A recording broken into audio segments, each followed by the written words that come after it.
and the stochastic on-chart indicator, which is offered for various platforms on the Tradingfinder website. Traders can download the indicator file for MetaTrader 4 and MetaTrader 5 platforms from this section. And also, to learn how the indicator works and its functions, they can read this page. From the Navigator section, we select the indicator file, and by dragging the file onto the chart, we run the indicator. Once the indicator is run on the chart, it starts displaying the stochastic oscillator directly on the price chart. The stochastic on-chart indicator is an advanced and enhanced version of the stochastic indicator, which displays the oscillator lines of the stochastic indicator. It shows them directly on the chart and on the price.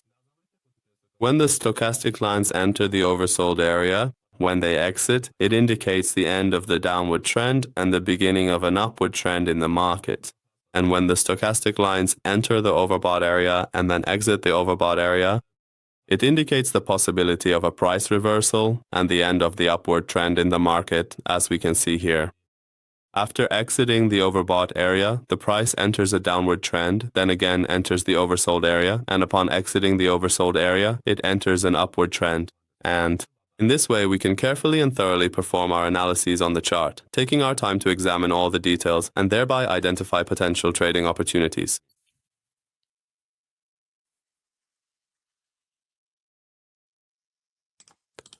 In the Settings section, under the Input tab, there are options available for us. In the first part, we can adjust the standard settings of the stochastic indicator. We can specify these in the first input, where we set the calculation period for the %K line. In the next input, we set the calculation period for the %D line. And finally, in the last input, we can set the calculation period for the slowing line. In the next parameter, we can choose the type of moving average calculation from 4 options: simple, exponential, smooth, and linear weighted. In this next input, we can choose to set the price basis for the calculation to either low and high, median, or simply leave it on close. By default, the calculation basis is set to low and high or median. In the next parameter, we can set the oversold and overbought levels. Here we set them, and by default they are set to 20 and 80. In levels 3 and 4, we can add additional levels to the chart, which are set to -1 by default. If we set the values to -1, they will not be displayed on the chart.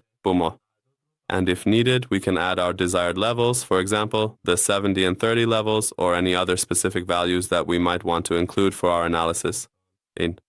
This gives us more flexibility and control over how the chart appears and functions. And by selecting these options, the levels will be placed on the chart, and they will be displayed. Alright friends, we've reached the end of this indicator tutorial.